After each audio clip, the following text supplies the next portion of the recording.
Hey there, everyone. Welcome back to Utility Sports, and I'm so excited to be covering a 2022 NBA mock draft focused on the second round.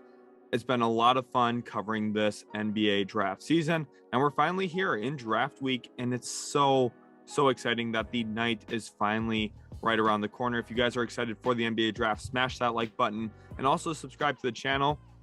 We're going to have NBA draft coverage here on the channel on the day of the draft, the day after the draft. We're going to cover the 2022 and 2023, NBA draft as well the day after. So we're getting right into the next year's draft the moment this one ends. It's going to be year-long draft coverage here at Utility Sports. So make sure you're subscribed for that, turn on notifications, and also make sure to check out some of our other videos. There's a first round mock that is linked to this one. So these selections are based off of those selections in the first round of that one. And then also there's going to be some new fun videos coming out soon. I said to hit that notification bell so you don't miss out on more of our content as we post it, especially going into this week. I'm really excited about everything we're going to be posting on the channel. Make sure you guys stay tuned for that.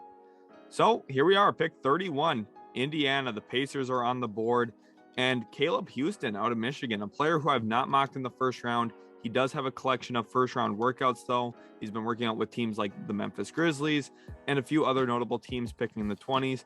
Right now, with where his current skill set's at, he's kind of a question mark, because at Michigan this past year, he looked a little raw, struggled to play through contact at times, but he also shot a pretty good percentage from three, functioned as a movement shooter there for Coach Juwan Howard, and was a big part of what Michigan was capable of doing. And when you look at his freak athleticism, he's a good athlete with nice size. He's going to be impactful defensively, and he can shoot the three ball, which is, something that every single team in the league is looking for, players who can help on defense and knock down open shots. Caleb Houstan can do both off the move and just in catch and shoot scenarios. The biggest thing for me though, he did not work out at the NBA draft combine, so he's one of the mystery prospects. Does that pull him down? Does it make teams believe that they can get him in the second round instead of the first? That's what I've opted for here, and I think Indiana rushes up to the podium to take him 31st overall. So now moving into pick 32, we've got the Orlando Magic here, and I'm going with Blake Wesley, a player who I've had in a bunch of my first round mocks and in some second round mocks so far. He's kind of right on the border here. I think some teams could love to consider him in round one, but ultimately if he goes in round two, it won't be very far down the board. Orlando would love getting Blake Wesley here. There's an argument that he can maybe compete for a starting point guard spot within the next 2 years there in Orlando, just given the outlook of that organization. Now they do have pick one. I have them going with Jabari Smith in my first round mock. 32nd though, Blake Wesley, I have him come back and get a guard. I think they need to get better backcourt play. I'm not a believer in Cole Anthony or RJ Hampton. I think Jalen Suggs is going to improve his stock, but I've always seen him more as a combo guard than an actual point guard. And Blake Wesley has a good blend of size, shot making potential. The biggest thing for me on why he goes in the second round here is he's someone who doesn't read the floor as well as I would like for a point guard. Again, I think he's got combo guard type skills. He's able to score the basketball, which is a plus, but he doesn't read the game quite yet. He was only a freshman at Notre Dame though. He's young. Those are areas you can teach him. I think Jamal Mosley would do a good job developing this young man. Then pick 33, I've got Jalen Williams here out of Arkansas, a player who a lot of people are starting to like, and I think Raptors fans would love this selection, because Jalen Williams can play as your big, but doesn't mitigate what their offensive and defensive systems are, where they're very rotation heavy. They can beat guys to the spot.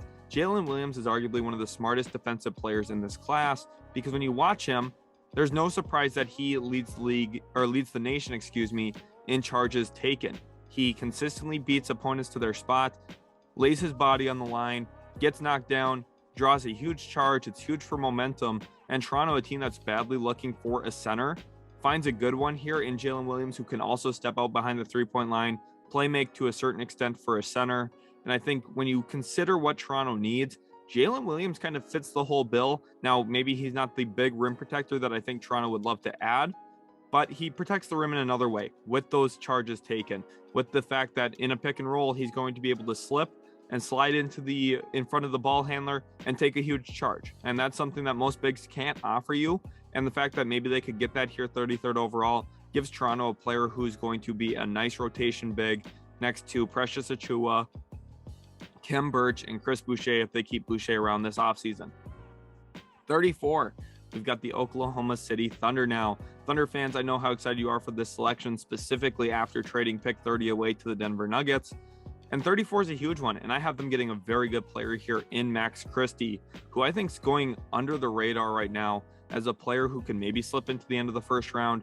And if he does, he would be a really nice value pickup for a team, because I think when you look at him at Michigan State, he did a lot of work off the ball, which is something I like to see. If a player can function that way and play somewhat efficiently and really accept that role, it usually leads to good things at the NBA level. But I also think he's way more capable than what Tom Izzo asked of him this past year.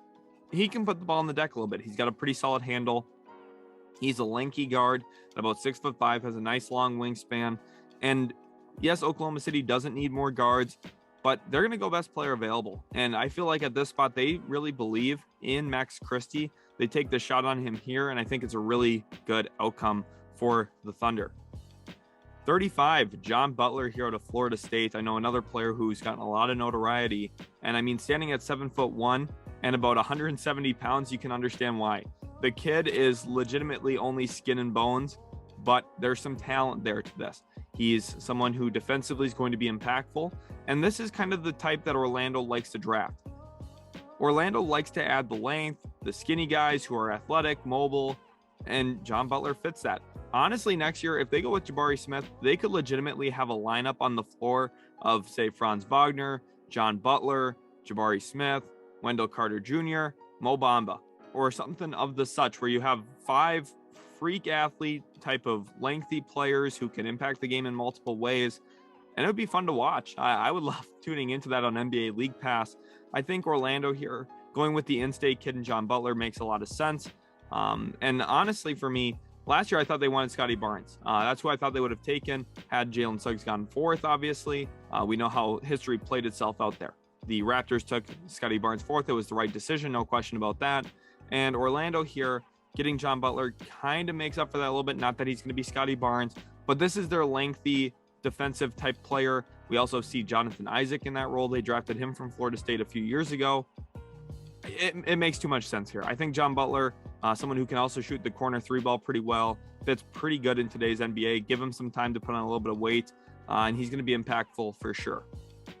Then 36th overall, Portland Trailblazers going with Khalifa Diop from Gran Canaria. He's from Senegal originally, and when you look at Portland, I think the biggest thing is needing front court additions, front court help. Khalifa Diop, a really solid option here. He's an athletic big who can work in the pick and roll. You can throw lobs up to him. He finished a ton of lobs this past year for Gran Canaria, and a player who I think is also going under the radar. Probably one of the first times you guys heard this player's name. I don't do a ton of second round mock drafts on the channel, but you need to get to know this guy. I think, Mike Schmitz, who is their new assistant GM hire, he's going to love this kid. He's been, really radio silent since they hired him. But here for me, Khalifa Diop, someone who's going to be impactful as a big at the NBA level, gives them a different type alternative to Yusuf Nurkic as well, because the two of them have completely different styles of play, which I think is a good thing here for Portland. 37, I've got the Kings going with Christian Braun, and oddly enough, we find ourselves in the Kings in a win now scenario, and Christian Braun's a really nice addition here, just given the fact that he is a player who I think is going to be highly impactful and someone who's going to make a lot of right plays. And when you're considering what they really need on this team, they need more winners. And I think on the wing specifically, guys who impact winning, Christian Braun did a ton of that this past year for Kansas. He's an underrated athlete. He can finish above the rim. He's very good in transition. And honestly, at times was Kansas' go-to scorer. I know a lot of people love Ochai Agbaji. Christian Braun was arguably just as impactful for Kansas this past year as Agbaji. Now, I think his skill set is less desirable at the NBA level in comparison to Agbaji, but it doesn't mean he can't be effective, and I think he will be there in Sacramento. Now at 38, I've got the San Antonio Spurs going with Alondes Williams out of Wake Forest. I really like this selection for the San Antonio Spurs when you consider how good he is as a forward who can also handle the basketball. He's got good size. And for me with San Antonio, I think you're looking in the second round to add just more flat out talent. Alondes Williams, he's got one of the best names in the class, but his game speaks for itself. He's such a talented player. Again, I love that crossover. He's got very talented ball handler who did a lot of the playmaking for Wake Forest this past year. Even though he's not a natural point guard, I think you could use him as a point forward, similar to what we saw Kyle Anderson doing for them back when they drafted him out of UCLA. Now they come back, get the Wake Forest kid here, 38th overall. Ultimately, I think a really good outcome for San Antonio. Moving on now into pick 39. And for the Cleveland Cavaliers, we're looking at Josh Minott from Memphis. And he's an intriguing player here, and a player we haven't talked about much on the channel. He really helped his stock during NBA Draft Combine Week, specifically in some of the three-point shooting drills at the NBA three-point line. Reason why? He shot an abysmal percentage from three at Memphis and only made 2 threes the entire season as a wing.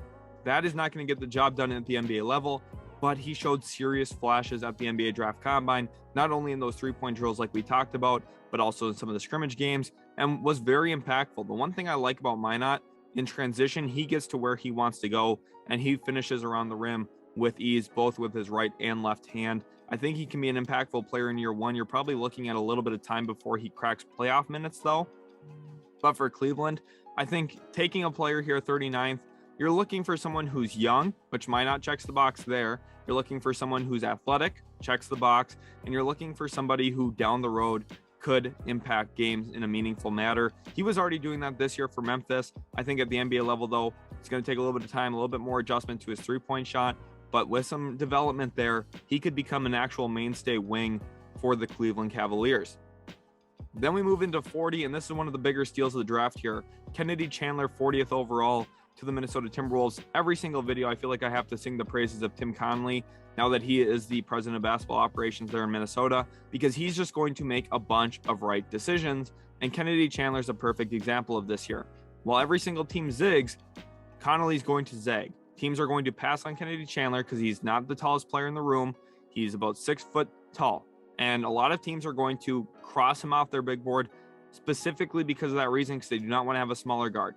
And Minnesota is going to say, well, Patrick Beverley, get ready to mentor, because this is the perfect combination for Minnesota. You have Patrick Beverley on his 1-year extension. You're going to look him in the eye and say, hey, we want Kennedy Chandler to be impactful down the road. Teach him how to be what you are. And I think Kennedy Chandler is a more skilled player than Patrick Beverley. I think he's a player who we've seen him compete at the highest level. You're talking about USA U19 World Cup. He was awesome on the US's path to winning gold. He's a good player. He played really well for Tennessee, specifically during March Madness. But the reason he still goes pick 40 is because he's small, and teams are afraid of playing smaller players. And I understand why, but he's got great foot speed.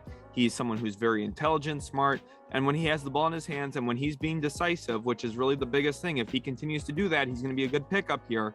He can get downhill against any player in the league. He's that quick with the ball in his hands, and he can make the right reads when it comes to kicking the basketball out. It's all about mindset and deciding that he's going to do that all of the time. And once he does decide that, this is going to be a steal here for Minnesota. Love this selection, 40th overall. Moving into 41, we got Jean Montero here out of Overtime Elite. And Jean Montero is a very interesting player because, again, he went the Overtime Elite route. We have not seen a lot of players come from routes like that in the past. In fact, he's going to be the first player drafted out of the Overtime Elite program. I'm very confident in saying that. And I have New Orleans taking him here 41st because I think New Orleans could still add a little bit of playmaking at the point guard position, specifically someone with a little bit of flair, can throw up lobs, and is very comfortable in the pick and roll. Jean Montero checks all of those boxes. I think when you're considering a player at 41, you want something that fits your roster. We saw David Griffin do a great job of this last year with Herb Jones in the second round, and I think Jean Montero here is another good example of it. This also complements the guy I had them take in the first round. So Pelicans fans, if you haven't watched that video, go check out the first round video because it will be very helpful into seeing my insight here on why Jean Montero 41st overall makes sense. 42nd, we're going with Moussa Diabate from Michigan, another Michigan Wolverine kid here going in the second round, and this time to the New York Knicks. And it makes a lot of sense. This French-born player showed out this past year for Michigan in a lot of ways, specifically his athletic profile and athleticism. He's really quick for a big, moves laterally fairly well, and can actually handle the ball downhill in transition a little bit. Don't expect him to do that a lot at the NBA level, especially early, but it kind of gives you a flash to some of the potential that you could see with him. He's athletic, he's able to catch lobs, he runs downhill really, really fast, and he's somewhat instinctual as a defender. I don't think right now his fundamentals are in check, but this is why New York's a perfect landing spot for this kid, because you're going to get one of the crabbiest coaches in the league, Tom Thibodeau, on this kid every single day in practice, fixing up the fundamentals, the technique, the footwork. And if you pair good footwork and great coaching with a highly athletic player who's relatively newer to the game, you're going to get a lot better. And I think Moussa Diabate is a player who 3-4 years from now, we might be saying, wow, this was a nice pickup for New York in the second round. The Los Angeles Clippers here, another guaranteed to be a good pickup in the second round. The Clippers draft better in the second round than most NBA teams do. Last year, we saw them move up for Brandon Boston. I think that was a nice decision. They also moved up for Jason Preston, another nice decision. Even though he was injured most of last year, we didn't really get to see him much. The Clippers here getting Wendell Moore Jr. This is a no-brainer. This gives them flexibility if they decide they want to move off some of the players already on the roster, looking at a guy like Marcus Morris or maybe Robert Covington. If another trade presents itself to them, that makes sense. It gives you flexibility because you add another 6'5" wing here who can play make to a certain extent. That's really where he saw the most improvement from his sophomore to junior season, which is why I have him going so low here. 43rd overall feels really low for Wendell Moore. The reason why is he's a little bit older than some of the other guys in this class. So if a team's looking in the second round and says, okay, we want to draft someone who's going to develop, they're probably going to look at the 19-year-old before the 21-year-old, which is why falling to 43, going to the Clippers, I think is a perfect move here for Wendell Moore, because he gets to go to a team that's trying to win. And if they ask him to perform, which they might not because they're so deep, but if they do, he could go in and give them meaningful minutes. He's strong, versatile, can defend, can play make to a certain extent, like I talked about. I think the Clippers here add a very nice round 2 player, someone who's much closer to 30 on my big board than this 43rd overall selection represents, because again, this is not my big board, it's just a mock draft. Then 44, Bryce McGowan's here out of Nebraska, and this is kind of the perfect Atlanta Hawks Travis Schlenk pick here, where you go with a player who's very lengthy, has some real scoring capability upside. And Atlanta's in a position right now where they're looking for cheap labor and guys who are going to develop long-term. And this is exactly a player that, makes some sense. I've thought about him at a lot of picks here before 44 and considered him maybe even at 34, 35, 36, because you don't really teach 6'7", you don't teach handles, and you don't teach shot creation. Bryce McGowan's has all of those things to his game. And I think he'll actually be better at the NBA level than we saw at Nebraska this past year. One, because there's going to be way more talent around him. That Nebraska team, which he played there with his brother, no offense to his brother, but there was not a lot of talent on that team. And when you look at Atlanta, they've got way more talent there. Trae Young has so much gravity to him as a player on the floor that I think he could open up the spacing a little bit more for McGowan's down the road. And there's no rush for him to play. They've got Herter, they've got Bogdanovich. You don't have to rush anything here. I think Atlanta, 44, one of the best case scenarios here for the Nebraska Cornhusker guard. Moving into 45, Isaiah Mobley out of USC goes to the Charlotte Hornets. And Charlotte's already in need of a little bit more length and size. And while Isaiah Mobley doesn't really present himself as a great rim protector or a great perimeter defender, his length is good enough to upset players at both levels. I think on the perimeter, he can contest shots fairly well when he's within space to do so. And at the rim, he's a smart positional defender. He's at least going to challenge vertically, even without blocking the shot consistently. He's going to be impactful there. And the biggest thing is he shoots the 3 ball really well. Now, if Hornets fans said this pick is somewhat repetitive to the JT Thor pick last year, I agree with that to a certain extent. But looking at Charlotte, there's not a lot of other needs, especially with what we were able to draft 13th and 15th overall, that you kind of just go with a player who you think could offensively be a nice fit next to LaMelo. And Isaiah Mobley, his 3-point shooting, where he's a career 38% 3-point shooter around as a 7-footer or near 7-footer, that alone is enough to keep him in the second round. I would be really surprised if this kid goes undrafted, even though a lot of people are seemingly talking about him that way. I think NBA teams are going to look at him a little bit differently than most talent evaluators are considering him. 46th, Christian Koloko goes to the Detroit Pistons. And I'm going to be honest, Koloko's a player I am much lower on than most. I do not believe in Christian Koloko to the same level that most other people do. I've seen people put him in the first round discussion. I don't agree with that. I think there's been a lot of games for Arizona where you just did not feel his impact. And at the collegiate level, to not feel the impact of a center who's supposedly a first round guy is a major red flag to me. Most first round centers are really noticeable when you're watching them in the college game because either the offense runs through them or the defense is built around them. And for Arizona, yes, Koloko had those elements to a certain extent, but they really faded from time to time. I still think he's a good pickup here for Detroit. I think anytime you can add a decent athletic center next to Cade Cunningham, you're doing a good thing. You're making a right decision. And 46 overall, there's some other options here I would prefer myself. But Koloko, definitely not a bad outcome here for Troy Weaver and Detroit. 47th now, Patrick Baldwin Jr. If you were here during the live stream when we announced our new logo, you probably heard me go on a little bit of a rant about Patrick Baldwin Jr.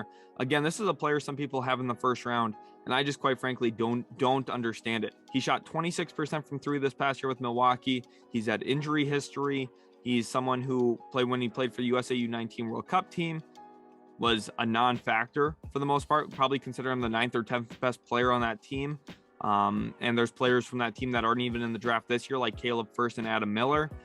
I mean, Memphis, getting him makes sense because you're looking for a forward who can shoot the three ball hypothetically next to Jaren Jackson. It gives you a little bit more flexibility with your forward lineup, and it also gives you a little bit more playability if you want to play Brandon Clark at the 5. You had someone who's about 6'10" and can shoot the basketball to a certain extent at the 4. I understand why teams would be interested in him. I would be shocked if he goes undrafted still, but he went to Milwaukee with the hopes of putting up 18 points a game and 10 rebounds a night, and the season just did not go that way, playing for his dad, where he was the number one guy, the go-to scorer. Offense was run through him mostly. He doesn't have a skill set to do that, and he was playing against lesser competition at the collegiate level. Memphis here, I think that they can develop this kid, and I want Patrick Baldwin to play well. But honestly, for me, the pro comparison for him would be a Davis Bertans, which I just don't love that. If I'm drafting here, even at 47, I think you can get better players. But Patrick Baldwin, I understand the appeal. He goes to Memphis here at this spot. 48, Darian SEABRON from NC State, a player that I have going to the Minnesota Timberwolves. And after they get Kennedy Chandler, they come back and get an athletic freak here in SEABRON who nobody can stop getting to the rim. He dominated at the NBA draft combine, specifically in the 5-on-5 games. In an open court setting, he got to the rim whenever he wanted to, in transition, in the half court, and played with a lot of high energy, which I think is going to make him a lock to get drafted on draft night. I would be surprised if he doesn't. And when you look at what Minnesota's got right now, Jared Vanderbilt is a player who goes way under the radar. A lot of people don't really know who he is if you're a casual fan. Jared Vanderbilt is an awesome player for Minnesota because of the role he plays in. I can see Darian SEABRON doing a lot of the same things. Good, athletic, hustle defender, is going to play in the right spots, and is going to take advantage of open gaps in the half court. And I think he falling to Minnesota here at 48 is a great landing spot for him next to Karl-Anthony Towns, who gives them the flexibility to play non-shooting fours all the time if they really want to.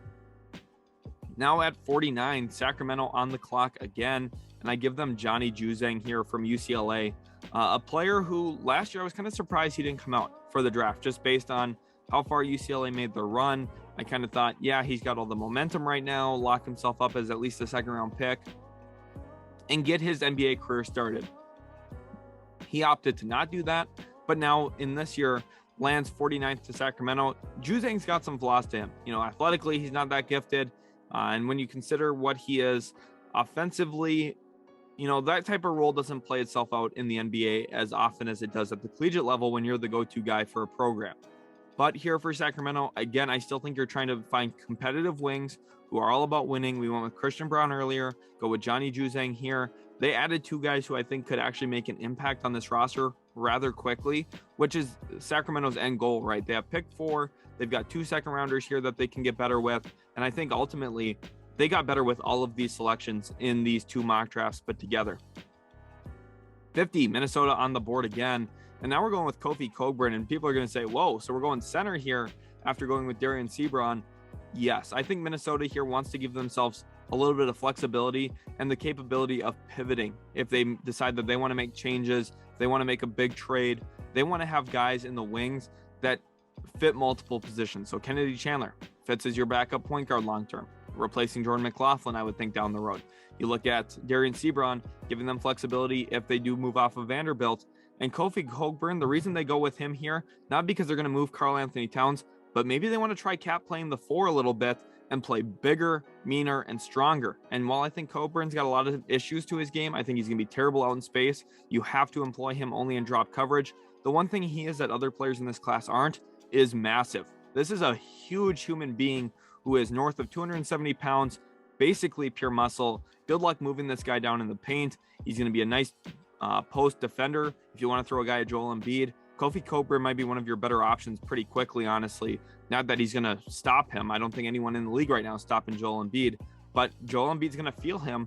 And I think Minnesota, if you're looking for just talent here, Kofi Cockburn, his size, physicality, and how much he dominated the college game, that's hard to pass up on 50th overall.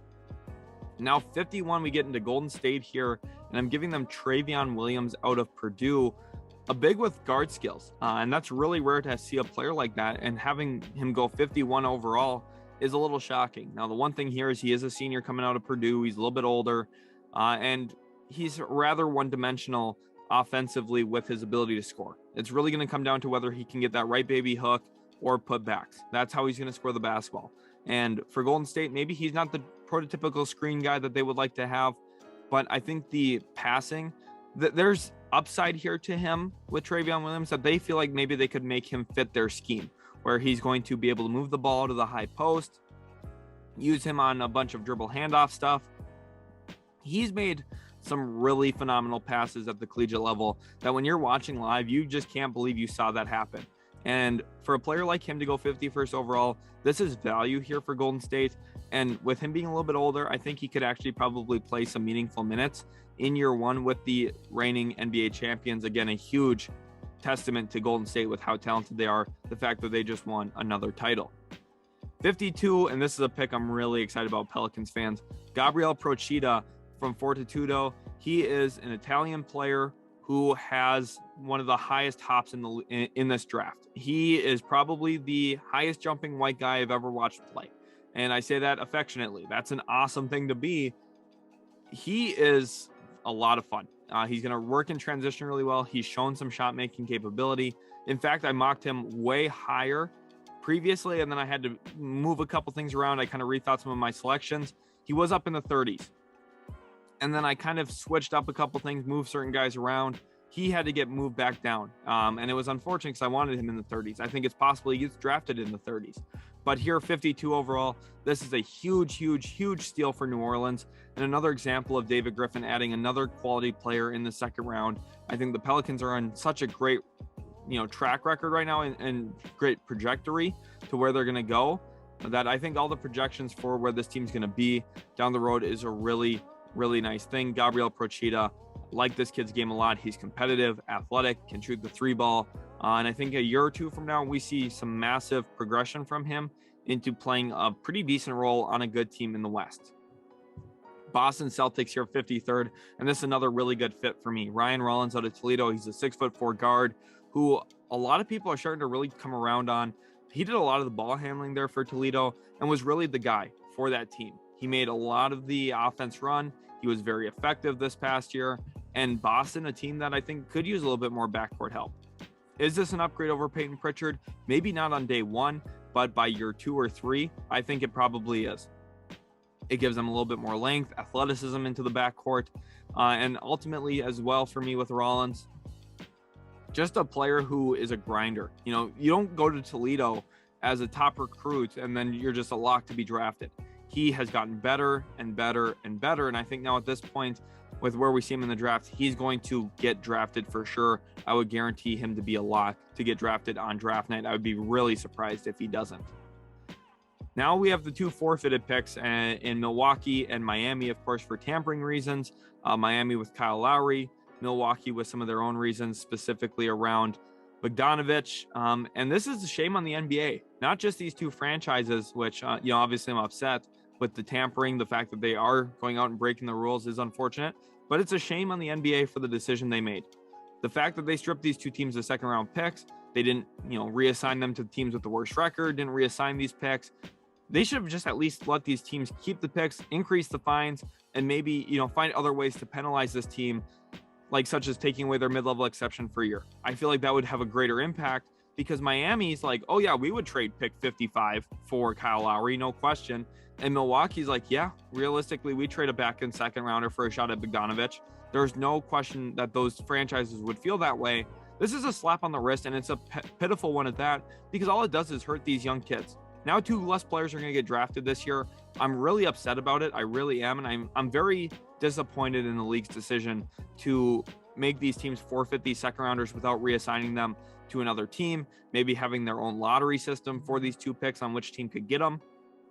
Something like that. Maybe the teams that moved down, look at, Houston moved down, and also Detroit moved down from the lottery. Maybe those 2 teams get these second rounders as like a little bit of compensation for moving down in the lottery. There were better ways to handle this. The NBA, terrible job here on this decision, in my opinion. But now into pick 54, because there's technically only 58 picks this year, the Washington Wizards, I have them going with Peyton Watson, an athletic wing from UCLA. And I talked about Brandon Boston a little bit earlier when we were talking about the Los Angeles Clippers. Peyton Watson might fall into the same boat. A very highly anticipated recruit, was a 5-star. UCLA thought, wow, we made it so deep last year. We're adding in a 5-star this year in Peyton Watson. The sun's going to shine forever. We're going to win so many games. And Peyton Watson was kind of terrible this year. He had a really bad season for his standards and what the expectations were on him. And Washington, even though they don't need a ton of wings, this is a bank on upside here. A player who was formerly looked at as a potential top 10, top 15 pick. You get him here 54th overall. It makes a lot of sense, specifically based on how we saw Brandon Boston play this past year in the NBA. The NBA at some point is easier for college players because the floor is a little bit bigger. There's more spacing and talent around them. It kind of opens everything up. Now, do I think Peyton Watson is going to be a star at the NBA level? Definitely not. Do I think he could be impactful at the NBA level? Potentially. And that's why Washington takes him here 54th overall. The upside here outweighs the risk. If you miss on this, okay, it's pick 54, you'll be fine. But if you hit on it, you feel really good because you're like, okay, this is another forward we can add in. I've talked about Washington maybe looking to make a deal centered around, say, Denny Avdia or Corey Kispert for, say, Colin Sexton in free agency. And Peyton Watson gives you another rotational wing, probably albeit on the back end of that rotation. Still someone who I think by the end of year 1 is going to be playing some minutes at the NBA level. 55 now, and everyone take a picture of this, take a screenshot, whatever you got to do. This is the biggest steal of the draft. Ron Harper Jr., second round. Book it. This guy's Jalen Brunson from this year. He's a top 20 player in this class. Anyone who tells you different hasn't watched him close enough. He's smart, intuitive, phenomenal defender, moves his feet really well. The rich get richer here in this mock with Golden State grabbing him. I've seen people put him as an undrafted type player, and I just don't understand it. If you actually watch this kid play, if you watch him play live, if you watch him play on TV, if you watch him play even in his highlights or in just actual videos of segmented clips, you can see what this kid's capable of. I have a scouting profile of Ron Harper Jr. on the channel. He's the son of a 5-time NBA champion. He's been around the NBA his entire life. He lives for basketball. He's been super impactful for Rutgers. He was their main guy. He was their go-to player, and he was great this past season. He had a ton of big shots, and I think ultimately here, Ron Harper Jr., he's going to be the biggest steal of the draft. I was mocking him in the first round for a while because I just felt like teams are going to realize it, that he's a first-round talent, and unfortunately, a few weeks away from the draft, they still haven't. I don't care, though. Ron Harper Jr., top 20 player in this class. He's this year's Herb Jones. He's this year's Jalen Brunson. Whatever you want to deem it, he's a steal. Pick 56, Cleveland Cavaliers going with J.D. Davis, and another top recruit from last year who at Alabama just never really found his footing, specifically with his ability, or should I say inability, to score the basketball in the half court. He struggled a lot in the half court. Now, he had flashes like his dunk over Walker Kessler that got put all over social media. Those are the types of things that keep him in the draft here. And Cleveland, even though they don't need a guard super bad, I still think with Colin Sexton heading toward free agency, maybe you replace one Alabama guard with another. It's still possible to keep Sexton though as well. But here, I just don't think there's any harm in taking JD Davison, especially since we already addressed a wing earlier in this draft with Josh Minott. I think the Cavs are in a good spot here. You take JD Davison, you bank on that athleticism. He's one of the most athletic point guards I've ever watched. The issue, though, is how does he really utilize that athleticism in the half court? You guys know how high I am on Jaden Ivey. That's the massive difference here between Ivey and Davison. Ivey utilizes his athleticism at every given moment. Davison doesn't as much, which I think is a real concern for me. But again, we're looking at a late end second round pick. This could still be impactful for Cleveland. 57, Jabari Walker out of Colorado. I have him going to Portland. And the idea here is to add a little bit more front court depth into Portland's already decent roster. I mean, Josh Hart, I think, is an underrated player. You've got Damian Lillard, Anthony Simons, Yusuf Nurkic. We've already drafted a big as well out of Senegal in this mock for Portland. And then in round one, we got a pretty good player for them, 7th overall. Portland needs to just add more playable guys. And Jabari Walker, for me, definitely falls into that category. He's a better player than Keldon Blevins. Maybe he's right around Trenton Watford level. And I probably wouldn't say he is. I think Watford's better than Jabari Walker. But ultimately, again, you're just looking for players who are playable, can eat up some minutes for you, and hopefully play into your new system. And I think that Jabari Walker, second to last pick of the draft here, fits those bills fairly well. And then 58th overall, final pick of the draft. And I have the Indiana Pacers making a good business decision here, drafting Kai Sotto. If you guys are watching from the Philippines right now, smash that like button. Also subscribe to the channel. Love to have you guys watching our content daily. Turn on that notification bell. Kai Sotto is a very interesting draft prospect here, and a player that, you know, there's a real divide on. He's 7'3". He's got really good passing skills. He can shoot the ball with his left hand, but he's also ambidextrous, can put it on the deck with his right, and does a lot of nice things. The question for him is the athleticism. At 7'3", you're typically not going to be super mobile. You're not going to move your feet laterally super well. And how much does he get exploited defensively because of those things? And that's going to be the big question here. Luckily, Indiana, they don't need him to be super impactful right away. They can let him play in the G League with the Fort Wayne Mad Ants. This is going to help Indiana sell tickets for Filipinos coming over to America to watch him play. They're also going to sell a ton of jerseys. And I think that is a good marketing strategy for a team like Indiana, who has struggled with attendance somewhat recently. I think, you know, getting a player here who is a big publicity guy, who also has enough talent to be worthy of a second round selection, makes a lot of sense to me for Indiana. Thank you guys so much for watching. Hopefully you did enjoy. If you did, make sure to like, also subscribe to the channel, and then also comment NBA draft week if you made it to this part of the video. I really hope you enjoyed. It was a lot of fun recording the second round mock. It was one of the most requested videos on the channel. So thank you all so much for all the love and support you've shown. Remember, we're going to be covering the 2023 NBA draft the moment the 2022 NBA draft ends, essentially the day right after. We're going to come out with a way too early NBA mock draft. I'm super stoked for that video to come out. And it's going to be a really great week here. So I'm excited. Hopefully you are too. And we'll catch you in the very next Utility Sports video.